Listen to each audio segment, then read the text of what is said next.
হে ভগবান, আমার নিহার বাবুর রক্ষা করবেন আপনি, ওনার যেন কোনো ক্ষতি না হয়।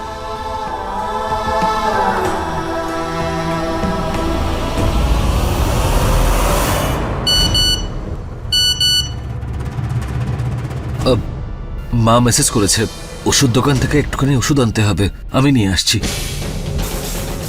বাইরে তো এখন রুচিতা পুজো করছে। প্রতীক, আমিও যাচ্ছি। এসো তাহলে।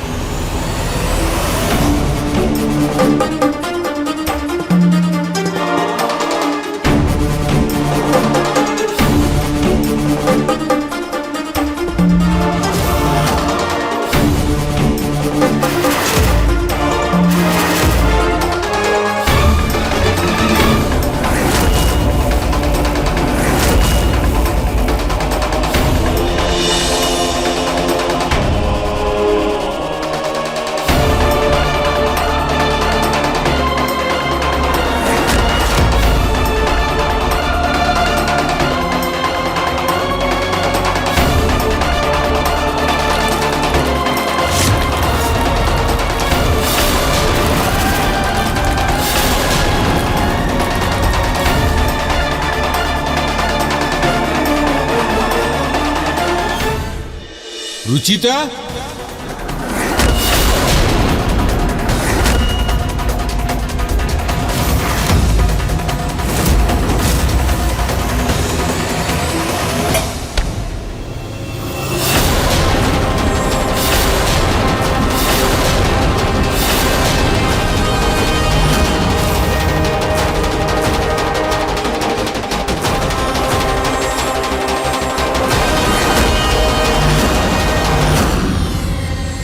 রুচিতা, এইসব কি তুমি এই অবস্থায়? আরে এই মেয়েটাকে তুমি কি জিজ্ঞেস করছো? যদি ওর কাছে বলার মতো কিছু থাকতো তাহলে এত বড় একটা খেলা খেলতো না আমাদের সাথে। বাবা, আমার কথাটা একবার শুনে নি। বলা করার মতো কিচ্ছু বাকি নেই রুচিতা। আগে আমার ছেলের অ্যাক্সিডেন্ট করিয়ে দিলে, আর এখন এভাবে এসে আমার নিহারের কে জানে কি ক্ষতি করবার জন্য এসেছো তুমি এ বাড়িতে। না মা, আমার ভুল উদ্দেশ্য ছিল না। আমি তোমার মানসিকতা তোমার কাজকর্মেই প্রকাশিত হচ্ছে। আর ঋতু, তুমিও ওর সাথে মিথ্যে বললে? তুমি জানতে তো ও রুচিতা, তাহলে এত বড় কথাটা তুমি লুকোলে কেন?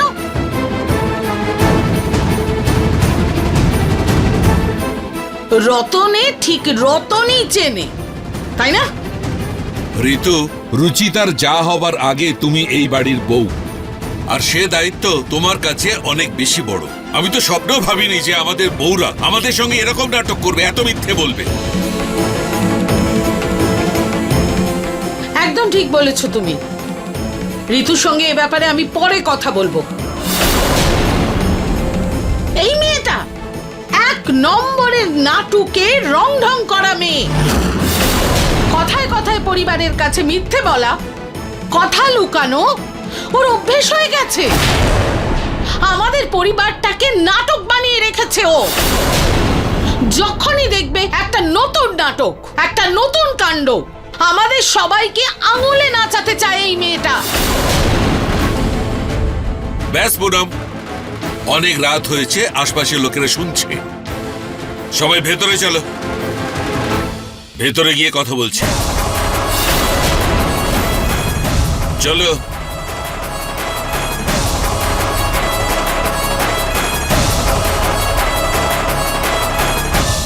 এবার বলো রুচিতা, কি এমন অসুবিধা ছিল যে তুমি আমাদের চোখে ধুলো দিচ্ছিলে?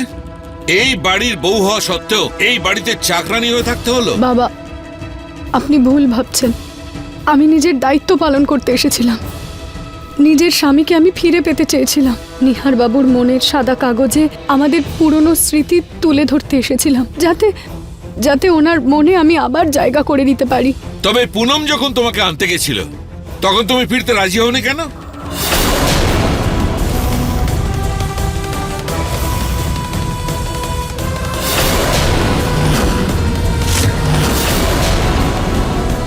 উত্তর দাও রুচিতা, তোমার নিজের দায়িত্ব পালনে যখন এতই তাগিদ ছিল তখন ফিরে আসলে না কেন? তখন ওই দায়িত্ব পালনের কথা মনে ছিল না তোমার? বাবা, আরে ওকে কি জিজ্ঞেস করছো তুমি? মিথ্যে কথা বলায় ও তো বিশাল পারদর্শী। আবার কোনো মিথ্যে গল্প বলে তোমাকে ওর জালে ফাঁসিয়ে নেবে। ওকে জিজ্ঞেস করছো কেন তুমি? 1 মিনিট পুনম, আমি রুচিতার মুখ থেকে উত্তরটা শুনতে চাই।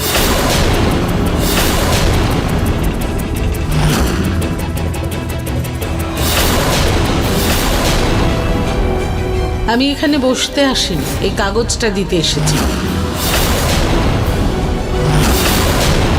হে ভগবান, আবার ওই ডিভোর্স পেপারসের কথা না বলে দেয়। কি করে আটকাই ওকে? বলো রুচিতা, চুপ করে আছো কেন? বলো।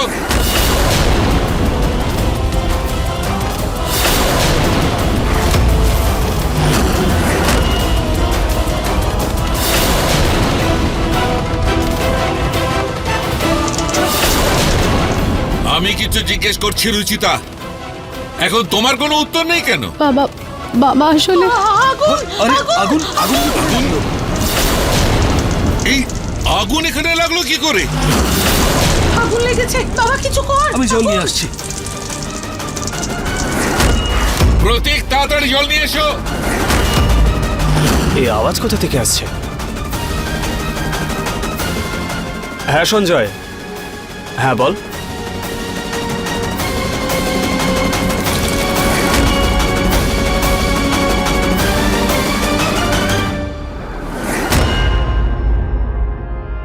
অনেক হয়েছে তোমার মিথ্যে নাটক, কিন্তু আর নয়।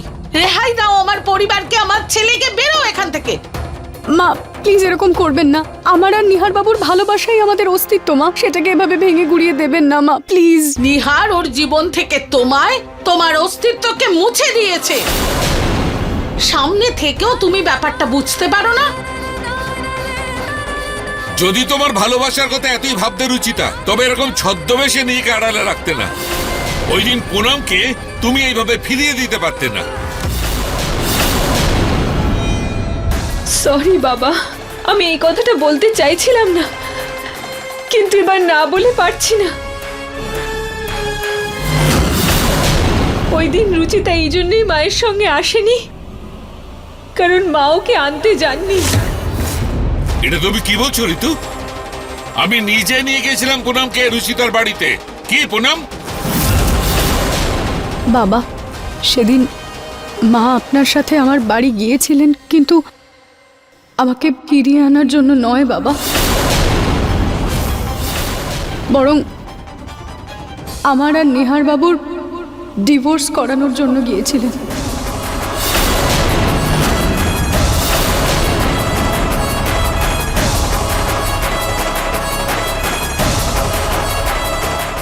উনি চান যে আমি নিহার বাবুকে ডিভোর্স দিয়ে দিই।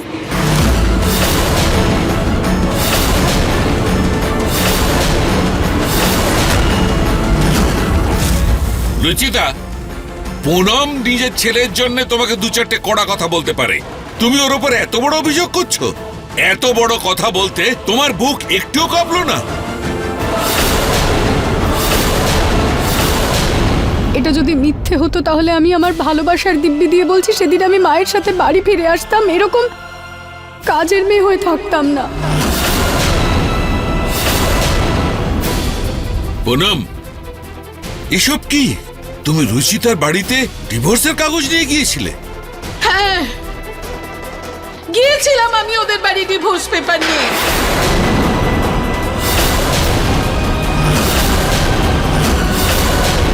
কারণ আর কোনো পথ ছিল না আমার কাছে।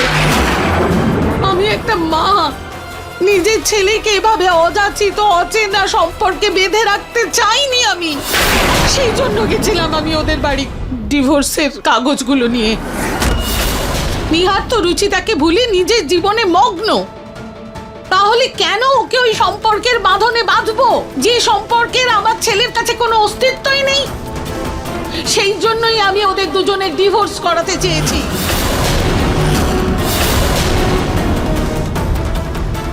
ব্যাস পুনম, ব্যাস। এইরকম নোংরা সিদ্ধান্ত তুমি তোমার মনে আনবার সাহস কি করে করলে? এই গোয়েল পরিবারে সম্পর্ক জোড়ার রীতি আছে, ভাঙার নয়। তবু স্বামী স্ত্রীর পবিত্র বন্ধনকে ভাঙার কথা তুমি ভাবলে কি করে? একজন মায়ের কাছে তার মমতার থেকে বড় কিচ্ছু নেই। একজন মায়ের কাছে তার ছেলে, তার সন্তান, তার পৃথিবীর সমতুল্য। আর এই মেয়েটা আমার ছেলেকে মৃত্যুর মুখে নিয়ে দাঁড় করিয়ে দিয়েছে। আমি ওকে এর জন্য কোনোদিন ক্ষমা করব না, কখনো না। মা, মা আমাকে সেই দোষের সাজা আপনি কতদিন দেবেন যেটা আমি করিনি? আমি ওই দিন গাড়ি চালাইনি মা, আপনি আমার কথাটা বিশ্বাস করুন। আমি সেদিন গাড়ি তোমাকে চালাইনি। বিশ্বাস? তোমার মতো মিথ্যেবাদীকে বিশ্বাস তো আমি 7 জন্মেও করব না। প্রতীকের বাবা, স্বামী স্ত্রীর সম্পর্ক তো দেখতে পাচ্ছ, আর মা ছেলের সম্পর্ক সেটা কি করে ভুলে গেলে তুমি? সম্পর্কের দাঁড়ি পাল্লায় স্ত্রীর ভালোবাসা মায়ের মমতার থেকে ভারী হয়ে গেল প্রতীকের বাবা। মিথ্যে আর প্রতারণা সন্তানের ভালোর কাছে কবে থেকে জিততে শুরু করেছে বলো? আর স্ত্রীর মিথ্যের সামনে মার চিন্তার উপর প্রশ্ন কেন তুলছো? কারণ একজন স্ত্রীকে মিথ্যে বলতে, ছদ্মবেশ ধরতে বাধ্য করেছিলে তুমি। এদের সম্পর্কের মধ্যে তুমি এমন কাঁটা বিছিয়েছিলে যে না চাইতেও বাধ্য হয়ে ওকে ভুল রাস্তা ধরতে হয়েছে। পুনম, সব নিয়ম নীতি মেনে নিহার রুচিতাকে বিয়ে করেছে, তাও একবার নয়, 2 বার। ওদের সম্পর্কের গভীরতা আমাদের কাছে সবার জানা। নিহার আর রুচিতা একে অপরের পরিপূরক। এরা একে অপরকে ছাড়া অন্য কিচ্ছু জানে না আর না জানতে পারবে। এই দেখো, এই সিঁদুরটা দেখতে পাচ্ছ? নিজের হাতে তোমার ছেলে নিহার রুচিতার স্মৃতিতে সিঁদুর পরিয়েছে, যার জন্য নিহার আজও গর্ব করে। এই মঙ্গলসূত্রটা দেখছো? এটা নিহারের ভালোবাসা আর বন্ধনের চিহ্ন। নিহার নিজে ভালোবাসার হাত দিয়ে রুচিতাকে পরিয়েছে।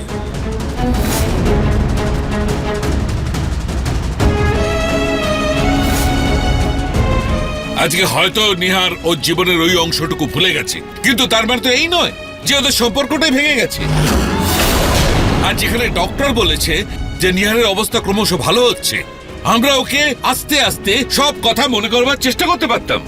আর যদি ও পুরনো কথা মনে করতে না পারে, তবে সঠিক সময় দেখে ওকে সত্যিটা বোঝানো যেত, ওকে নিজের সম্পর্কটা মনে করানো যেত। কিন্তু এর সমাধান ডিভোর্সটা না আজকে আছে না কালকে হবে। প্রতীক, নিহার আর ঋতুর মতো রুচিতারও এই বাড়িতে আমাদের সবার ওপর ওর পুরো অধিকার আছে। বাবার গলার শব্দ। ও এই বাড়ি থেকে কোথাও যাবে না।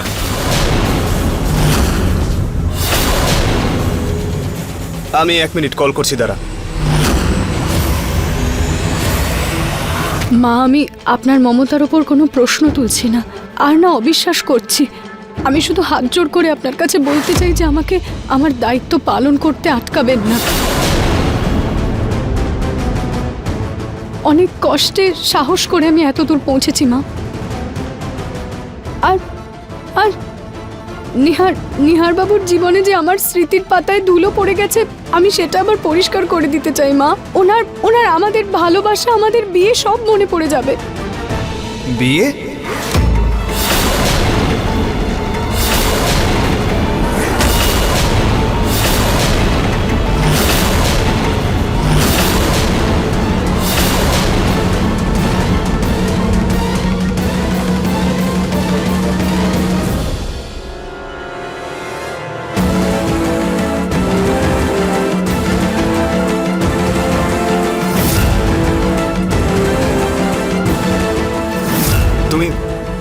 সেই না সেদিন যে আমাকে জড়িয়ে ধরেছিল?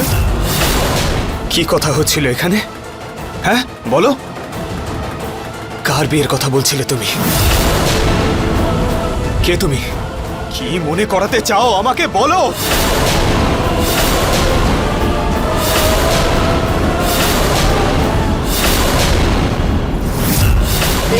আপনি প্লিজ বসে যান, আমি আপনাকে সবটা বলছি। প্লিজ বসুন।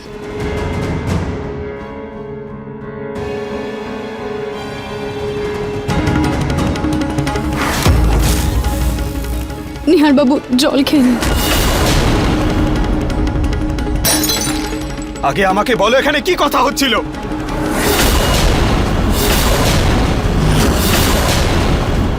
মা, বাবা, কি হচ্ছিল এখানে?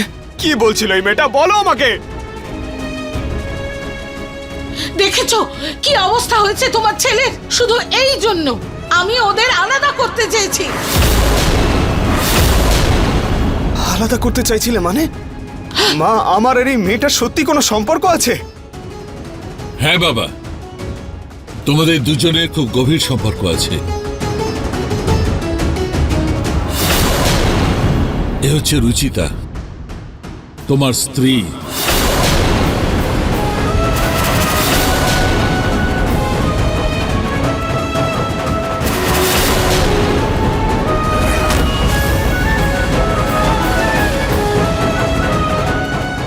হ্যাঁ নিহার, কিছু মাস আগে তোর আর রুচিতার বিয়ে হয়েছিল।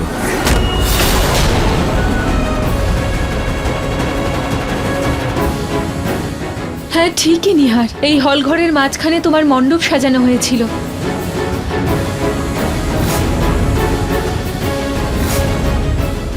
পুরো সমাজের সামনে বড়দের আশীর্বাদ নিয়ে তুই রুচিতার হাত ধরেছিলি।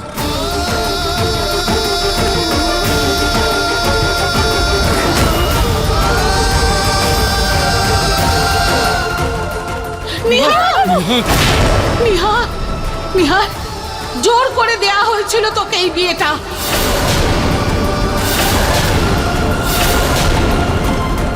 এই রুচিটাকে তোর একটুও পছন্দ ছিল না। তোর বাবার জেদের জন্য এই বিয়েটা হয়েছিল। হয়তো এই জন্যই তোর জীবনের এই ঘটনাটা মনে নেই। জোর করে দেওয়া এই সম্পর্কের বাঁধন থেকে মুক্ত করতেই হয়তো ঈশ্বর তোকে এই সুযোগ দিয়েছে। এবার থামো পুনম, নিয়ারের কান ভাঙানো বন্ধ করো, ওকে সত্যিটা জানতে দাও। না বাবা, না, আমি আমি আমি মানি না এই সম্পর্ক। আমার কিচ্ছু মনে পড়ছে না।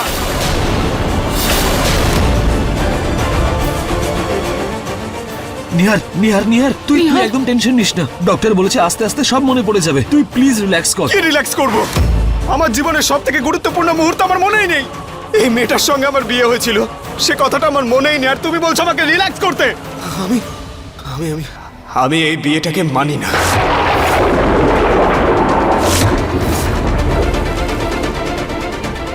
নিহার নিহার, নিহার বাবু, নিহার,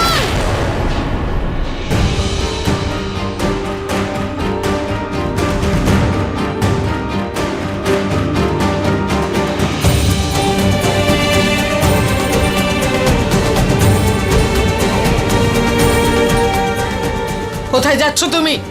আগেই এত কষ্ট দিয়ে শান্তি পাওনি তুমি, যে আমার ছেলেকে আরো কষ্ট দিতে চাও? এখান থেকে যদি কোথাও যেতেই হয় সোজা বাড়ি বাইরে যাবে তুমি। যেদিন থেকে এ বাড়িতে এসেছো এক মুহূর্তের জন্য শান্তির নিঃশ্বাস নিইনি কেউ। মা প্লিজ প্লিজ আমাকে নিহার বাবুর কাছে যেতে দিন। আমি ওনার সাথে একবার কথা বলতে চাই, প্লিজ। ব্যাস পুনম, রুচিতাকে যেতে দাও। যাও মা। নিহার বাবু, এটা হতে পারে না।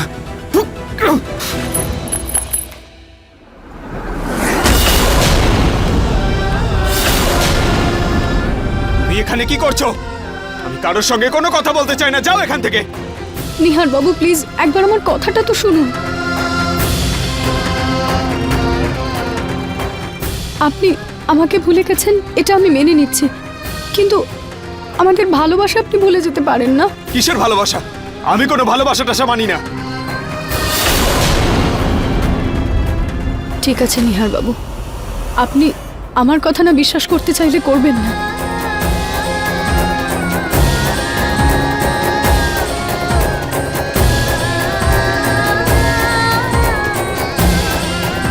ওর কথা তো শুনবেন, তাই না?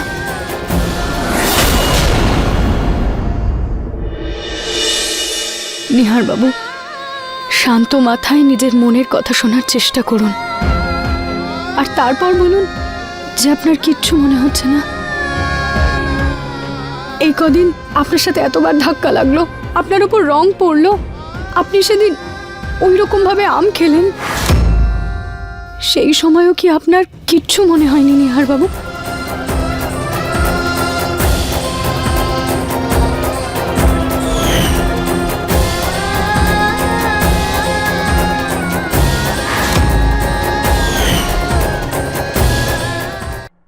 না, কিছু মনে পড়ছে না আমার। নিহার বাবু আমি জানি এই সময় নিজের ভাবনাকে কন্ট্রোল করা খুবই টাফ আপনার কাছে, কিন্তু আপনি নিজের অনুভূতিটাকে চেপে রাখবেন না, সেটাকে মিথ্যে প্রমাণ করবেন না। আপনি যখন আমাকে প্রপোজ করেছিলেন তখন বলেছিলেন যে আজ থেকে তোমার মধ্যে আমি, আমার মধ্যে তুমি। তাহলে নিহার বাবু, আপনি নিজের মধ্যে আমাকে খুঁজুন, নিজের রুচিতাকে খুঁজুন। আজ থেকে তুমি আমার মধ্যে আর আমি তোমার মধ্যে। আমি এই ঘর থেকে নিজের সব স্মৃতি মুছে দিয়েছিলাম,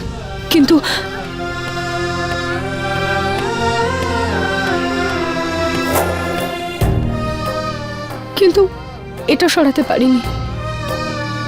এটা মনে আছে আপনার, আমাদের লাভ ব্যান্ড। আপনি আমাকে কথা দিয়েছিলেন যে আপনি আমাদের মধ্যে আর কাউকে আসতে দেবেন না।